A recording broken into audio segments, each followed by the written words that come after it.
Bonjour à toutes et à tous, ici la web radio 20-1, bienvenue dans Popact, l'actualité vue par et pour les habitants des quartiers populaires. C'est Yass et aujourd'hui on va parler d'un événement triste, la mort d'un jeune du 19e arrondissement. Dans le 19e, depuis une dizaine d'années maintenant, il y a eu plusieurs morts liées à des questions d'affrontement entre quartiers. Et le 22 septembre dernier s'ajoute à cette longue liste la mort de Boubou Yattera, sachant qu'il y a moins d'un an, son grand frère déjà se faisait assassiner. Pour parler de ces événements et de ces problématiques, je reçois aujourd'hui Issa Adoukansi. Issa, bonjour. Bonjour. Issa, tu es connecté bien au fait des problématiques sociales et témoin privilégié de cette histoire conflictuelle entre les jeunes de Riquet et Cambrai. Exact. Et justement, quelle est l'origine de cet embrouille ? Alors, l'origine de cette embrouille, déjà bonjour aux auditeurs qui écouteront. Il y a plusieurs versions. Tu as la première version où c'était lors d'un tournoi de foot, parce que il faut bien préciser, même si j'étais très jeune, j'étais petit, mais que les deux cités, enfin que ce soit les habitants de Riquet et de Cambrai, se connaissaient très très bien, jouaient au foot ensemble. Et c'est lors d'une de ces parties de foot, voilà, ça c'est vraiment une des versions, c'est lors de ce tournoi d'un match de foot qui s'est déroulé à Cambrai, qu'il y a eu une première altercation entre deux personnes. Parce qu'un tacle un peu trop appuyé, ou un mauvais geste, ou une parole un peu déplacée. Mais bon, en partant de cette version-là, l'histoire, en tout cas cette altercation n'a pas duré longtemps. Voilà. Au bout de quelques mois, des personnes encore un peu plus âgées ont essayé d'apporter le calme des deux côtés, et ensuite c'était terminé.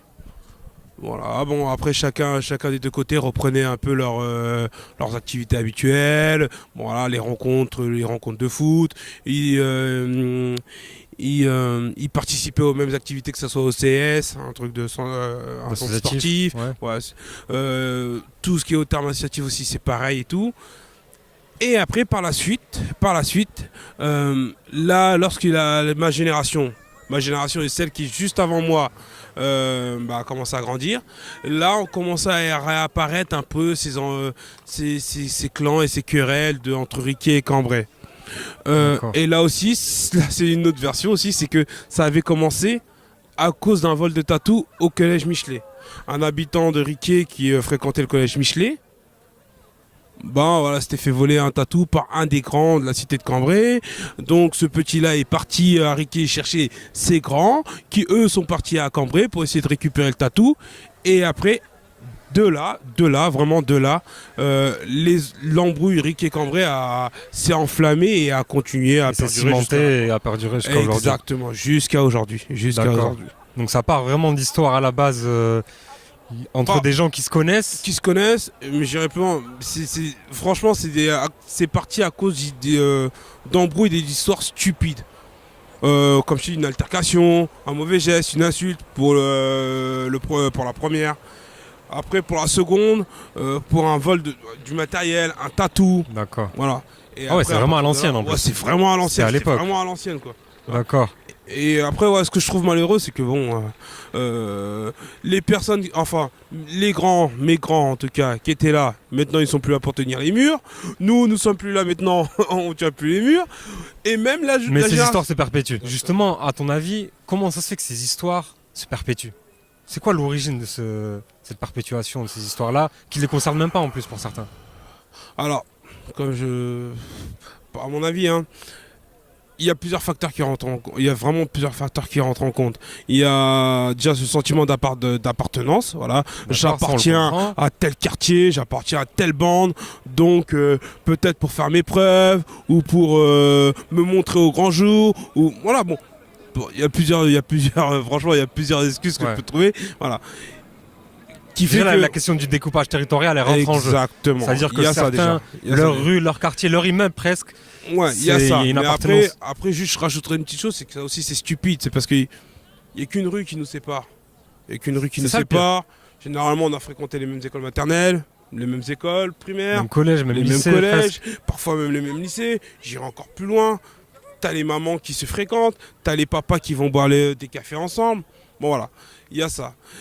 Après, Une autre problématique. une autre problématique. C'est aussi le côté social, il y a l'aspect social. Euh, Quand tu as des...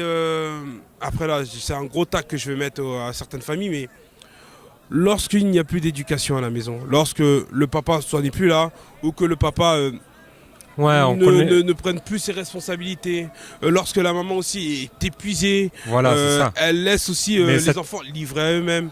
Ouais, mais ça permet de dire cet argument-là d'accusation des familles qui délaisseraient un peu les enfants. Je pense que C'est un peu tiré par les cheveux. c'est pas que c'est un peu tiré par les cheveux, c'est que c'est un argument facile, je trouve. C'est-à-dire que c'est vraiment, t'analyserais le dernier, D'accord. la dernière conséquence, enfin la dernière problématique du truc, à la fin, en posant la question sans reprendre les problèmes à la base. C'est-à-dire que certains problèmes qu'ont ces jeunes-là, est-ce que c'est vraiment lié à la question de l'éducation?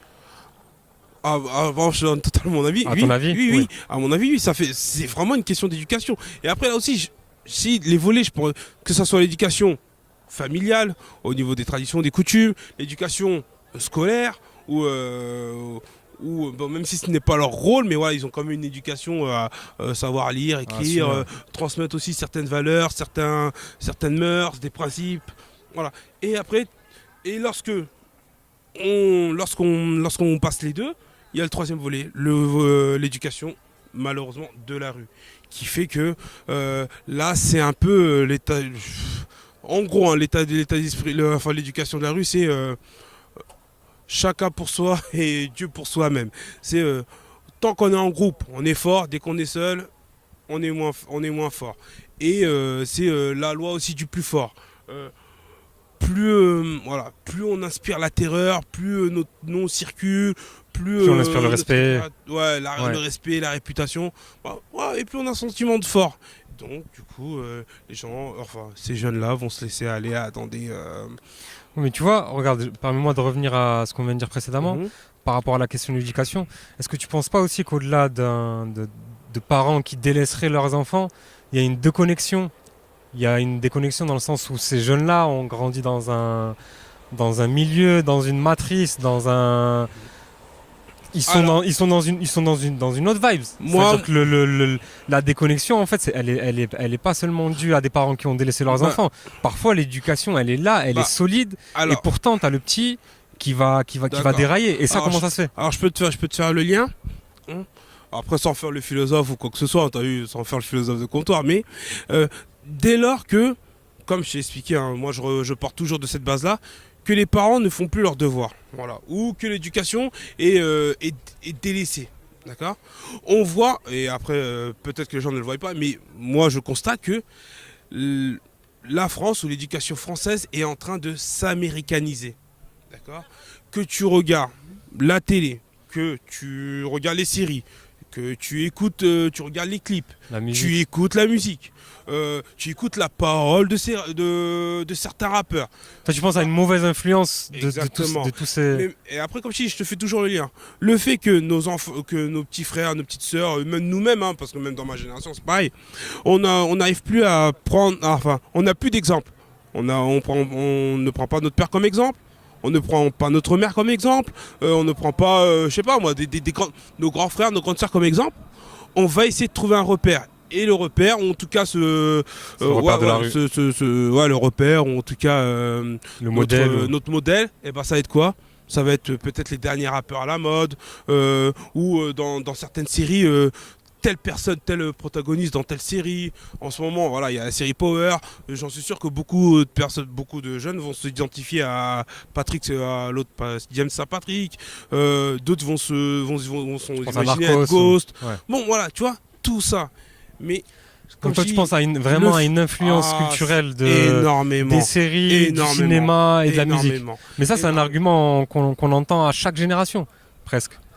Chaque génération. Donc toi, en fait, ce que tu dis, c'est qu'il y a une conjonction entre le manque d'éducation et cette éducation culturelle un peu... Parce que, comme je dis, à partir du moment où tu laisses tes enfants livrer à eux-mêmes, comme je t'ai expliqué, ils vont essayer de trouver, ils vont chercher un modèle, ils vont réellement chercher un modèle.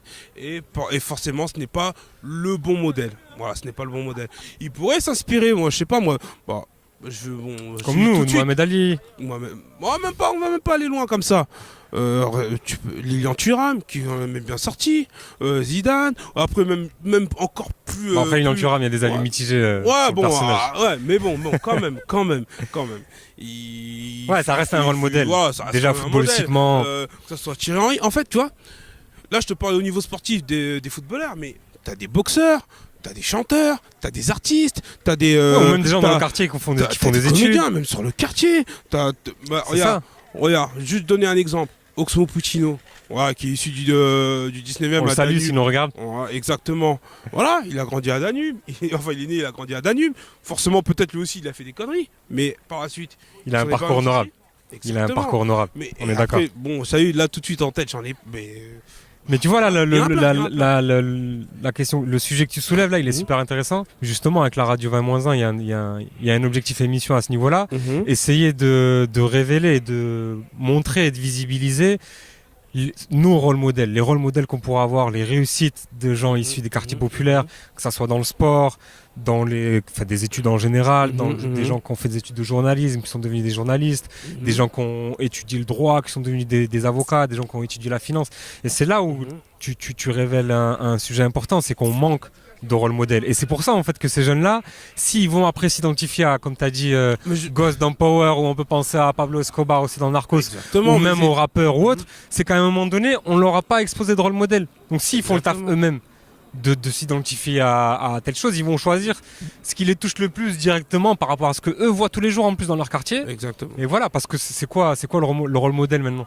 Il y a un vide total. Le rôle modèle, c'est qui? C'est celui qui a réussi économiquement dans certaines choses parallèles. Et après, j'aimerais juste rajouter encore une chose, c'est parce que nous, même moi qui te parle, qui pointe du doigt ou qui vient de te dire oui, bon, ces jeunes-là, mais moi, j'en prends aussi ma part de responsabilité. Moi aussi. Ainsi que toutes les personnes de ma génération, on y est aussi pour beaucoup, parce que vraiment, pour le coup, on a abandonné nos petits frères, ou en tout cas, on n'a pas été, on n'a pas fait ce qu'il fallait. On n'a pas été à la hauteur. On n'a pas été à la hauteur, et on n'a surtout pas donné aussi le bon exemple, parce que nous-mêmes aussi, comme on dit, tu vois, il y a ce proverbe, c'est fais ce que je te dis, mais ne fais pas ce que je fais.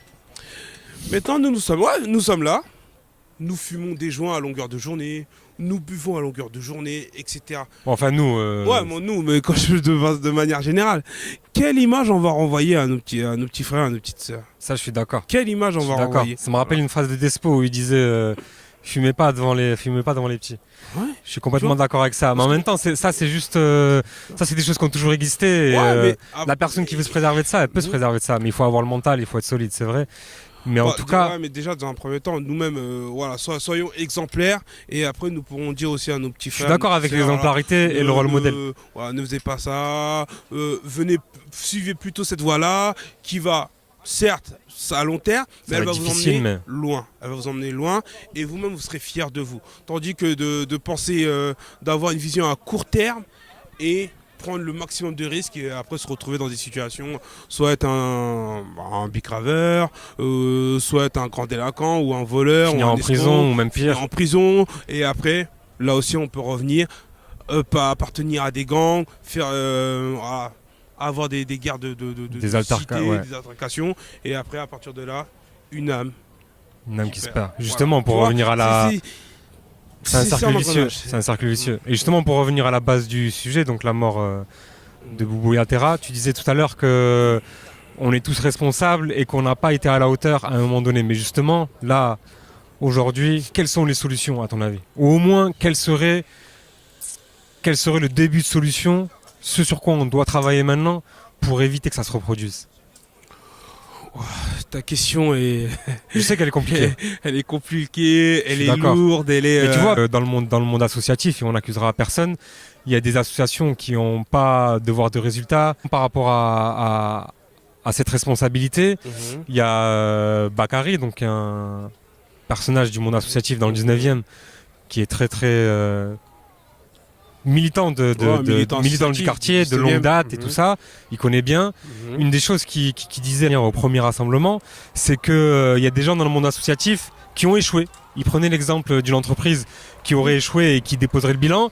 Et là, dans le monde associatif, il y a des gens qui ont échoué, qui n'ont pas amené des résultats positifs et qui sont toujours là. Il n'a pas totalement tort dans son... Qu'est-ce que tu en penses de ça? Il n'a pas totalement tort dans son... Dans son raisonnement? Dans son raisonnement. Oui, effectivement. Il y a énormément d'associations de quartier qui ont pour mission, pour objectif, voilà, de venir en aide aux jeunes des quartiers, entre guillemets défavorisés, les accompagner dans leurs projets professionnels, dans leurs projets personnels. Et on est obligé de faire le constat. C'est ça, c'est exactement ce qu'il disait en fait. On constate qu'il y a un échec. Regarde, là, nous-mêmes, avec Bakary, là, ce militant associatif, on avait monté une association qui s'appelle BGA, Braves Garçons d'Afrique. On l'avait fondée en 99-2000, d'accord. Moi, j'étais le plus jeune, j'avais 15 ans, et eux, ils avaient déjà au moins 18-19 ans, donc ils étaient beaucoup plus matures. Et durant 9 ans, on a vraiment fait ce travail-là, en montant des grands défilés, des grandes fêtes du quartier, un festival sur 5 jours, des rencontres intergénérationnelles. Bon, voilà, le travail on l'a fait. C'est-à-dire que la génération qui nous a suivis, elle avait commencé à prendre le relais. Mais après, par la suite, ça s'est essoufflé. Ça s'est essoufflé. Ouais. Voilà. Mais après, bon, là, je te parle de nos cas personnels. Mais après, si je parle vraiment des associations en général, voilà, le constat est là. Moi, je suis d'accord avec ce constat. Hein. Ouais, tu vas dire que je parle beaucoup, mais même là, quand on regarde, lorsqu'on marche et qu'on regarde, on voit de plus en plus de jeunes et dehors. Il n'y a pratiquement plus de jeunes qui fréquentent certaines associations. Parce que bon... ils veulent même pas y aller, ils savent qu'ils vont s'ennuyer. Moi, c'est ce que certains jeunes m'ont dit. Hein. Ouais, et après aussi, là aussi, je suis obligé de mettre un petit tacle aux associations ou à certaines associations. Si les associations partent aussi toujours avec un état d'esprit, c'est les jeunes viennent juste pour consommer. Juste pour consommer. En faisant ça, on n'arrivera à rien. En faisant ça, on n'arrivera à rien. Le jeune, qu'est-ce qu'il va faire? Il va venir, on va lui payer sa petite partie de karting. Une fois qu'il aura fait ça, qu'est-ce qu'il va en sortir? Il se serait bien amusé et après il repartira à ses occupations. Bah non. Là, tant qu'on est dans cette optique-là de consommer, de faire en sorte que les jeunes juste consomment.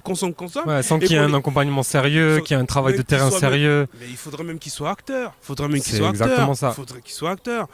On les prend, voilà, écoute. Nous, on aimerait qu'il y ait tel projet qui se concrétise sur tel quartier et tout. Voilà. Mais, nous, on ne peut pas faire tout le travail et toi, juste tu viens, tu consommes et tu pars. Non. Il faut que tu sois acteur du projet. Et c'est comme ça que, en tout cas, une des solutions, c'est comme ça qu'on arrivera à extirper nos jeunes de la rue et après, voilà, faire en sorte qu'ils puissent prendre de la maturité et puis avancer dans le bon chemin. D'accord. En tout cas, c'est donc ça pourrait être des solutions. Ouais. Si les personnes concernées nous regardent aujourd'hui, ça serait intéressant. Je vais pas être défaitiste, mais il nous faut vraiment, il faut qu'on aille chercher dans nos tripes parce que c'est pas facile. Hein. Je suis d'accord. Surtout que il y a des classiques qui veulent pas lâcher leur place. Cette génération est devenue un peu arrogante, quoi. C'est je sais tout, je connais tout, t'as rien à m'apprendre. J'ai déjà tout vu dans ma vie alors qu'ils n'ont rien vu. C'est ça. Parfois, il y a même des gens extérieurs au quartier qui viennent travailler dans des associations. Et qui vont... Ouais, je connais déjà un peu le... Voilà, quoi. Ok. Bon, on va je suis désolé. Finir là. Non, il n'y a pas de souci. Je suis désolé. Hein. Merci Issa. Merci ça fait à toi. plaisir d'avoir parlé de ce sujet avec toi. On en finit là pour aujourd'hui. Mais l'information continue sur le 20-1. Et on continuera les rassemblements autour de ces sujets-là. Et on continuera aussi d'essayer de les évoquer autour de nos émissions. C'est la fin de l'émission pour aujourd'hui. Restez connectés. Big up.